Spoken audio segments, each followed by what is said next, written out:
Pagi ini kita mencoba untuk menjawab 3 pertanyaan ya. Pagi ini sore nanti kita lanjutkan di Kemarang. Mantap. Para pemirsa yang memiliki minat dalam meneliti, baik itu aliran penelitian kuantitatif, penelitian kualitatif, maupun penelitian metode campuran. Ketiga-tiganya tidak ada yang lebih bagus, namun bergantung kita memenuhi standar dari masing-masing setiap aliran atau pendekatan penelitian tersebut. Jadi ada beragam manuskrip yang bisa dieksekusi oleh setiap dosen. Jadi kadangkala setiap dosen itu ada excuse mengenai tentang saya tidak punya waktu untuk menulis sebuah karya ilmiah.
Selamat pagi para pemirsa yang memiliki minat dalam meneliti, baik itu aliran penelitian kuantitatif, penelitian kualitatif, maupun penelitian metode campuran. Ketiga-tiganya tidak ada yang lebih bagus, namun bergantung kita memenuhi standar dari masing-masing setiap aliran atau pendekatan penelitian tersebut. Pagi ini saya akan menjelaskan bagaimana cara mengevaluasi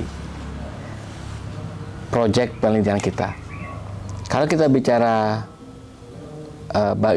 seperti apa sih penelitian yang bagus? Jawabannya sangat sederhana.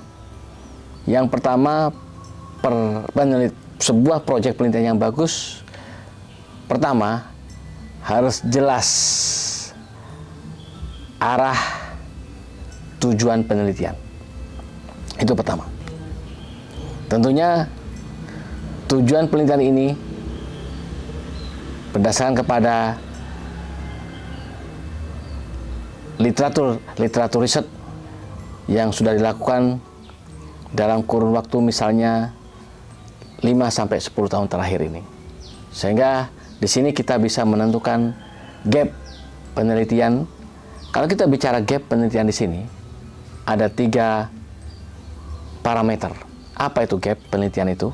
Yang pertama, gap penelitian adalah apa yang perlu dielaborasi, apa yang perlu ditambahkan, apa yang perlu dimantapkan.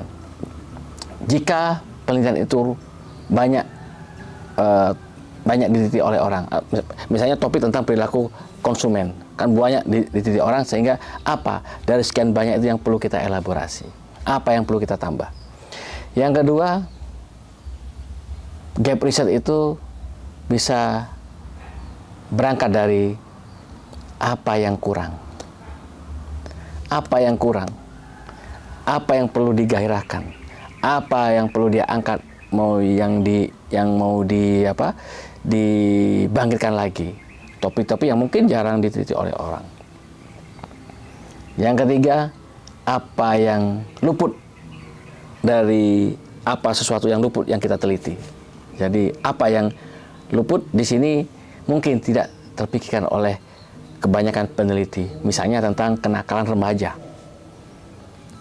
Banyak isu-isu kenakalan remaja di sini dikaji secara dimensi atau aspek psikologi.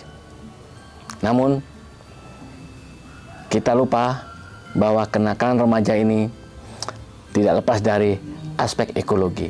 Artinya apa? Lingkungan terintegrasi yang membentuk perilaku kenakalan di kalangan remaja, khususnya remaja sekolah, khususnya karena kebanyakan seperti tawuran, perkelahian, motor balap, itu dilakukan oleh para remaja di usia sekolah. Jadi kita berangkat dari gap. Terus setelah itu baru kita merumuskan sebuah tujuan penelitian kita.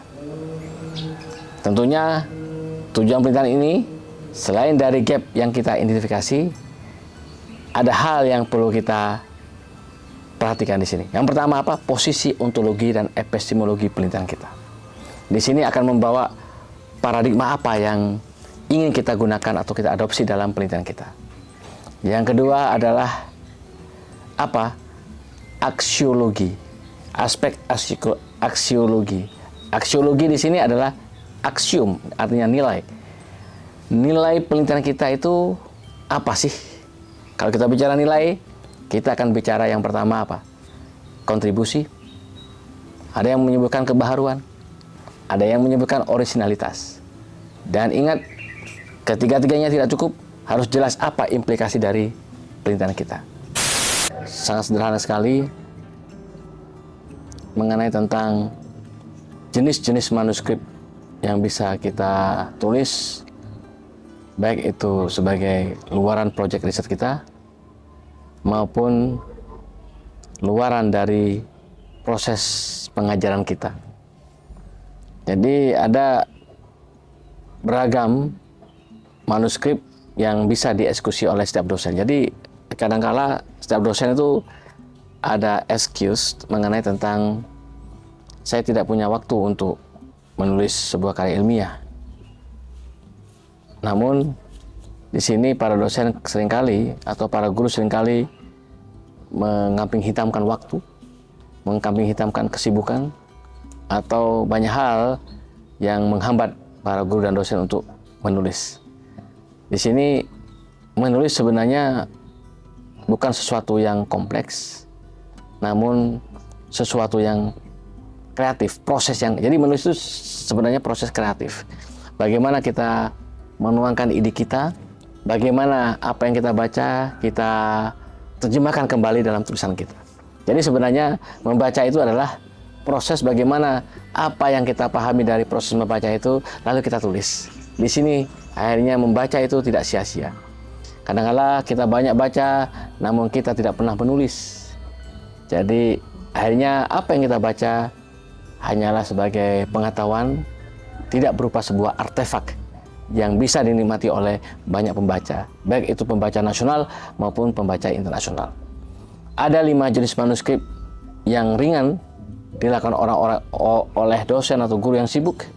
Yang pertama yaitu jenis manuskrip merespon artikel atau yang dikenal dengan manuskrip respon pembaca.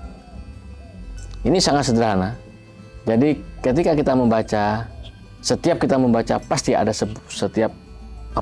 diikuti oleh sebuah reaksi. Wow, artikel ini bagus. Wow, artikel ini lemah. Pasti kita ada semacam proses evaluasi ketika kita membaca kritis. Untuk itu maka pentingnya kita mengetahui bagaimana sih menulis jenis manuskrip respon pembaca. Yang kedua adalah jenis manuskrip yang namanya artikel pendek atau lampuran singkat. Biasanya jurnal menginginkan misalnya hanya 2 maksimal 5 halaman, bagaimana kita melaporkan hasil penelitian kita secara singkat dan padat. Yang ketiga adalah artikel review buku atau resensi buku. Ini adalah sebuah artikel hasil dari kita membaca buku, tetapi kita juga mengevaluasi buku. Dalam hal ini kita sebagai pembaca ahli. Dan ini keuntungan ketika kita menulis review buku atau resensi buku, kita mendapatkan buku gratis dari penerbit. Enak kan? Bayangkan, jika satu prodi dosen, ada 10 dosen menulis manuskrip review buku, maka koleksi program studi 10 buku terbitan internasional kita dapatkan secara gratis, menghemat anggaran program studi. Yang keempat yaitu artikel surat untuk editor. Artikel surat untuk editor adalah kita memberi sebuah insight kepada pembaca tentang isu-isu tertentu. Misalnya etika dalam penelitian kuantitatif. Ini isu yang saat ini lagi yang dibicarakan secara internasional. Yang kelima adalah jenis manuskrip yang dikenal dengan sudut pandang. Biasanya artikel pendek yang berkaitan dengan sudut pandang ini adalah opini kita dalam memberi sebuah wawasan baru, kebaharuan dalam berteoritis, kebaharuan dalam berkonseptual. Di sini kita bisa menulis manuskrip yang sifatnya tidak harus menunggu data. Jadi bagi mahasiswa S1, S2, dan S3 yang memiliki keluaran publikasi, tidak harus menunggu sampai ada data di situ. Inilah 5 jenis manuskrip yang bisa dilakukan oleh dosen dan guru yang dengan beragam kesibukan, baik itu menjabat maupun sibuk dalam kegiatan yang lainnya. Terima kasih, semoga ini bermanfaat. Salam sehat juga untuk teman-teman dosen dan guru. Semoga kita menjadi inspirator untuk generasi penerus kita. Terima kasih.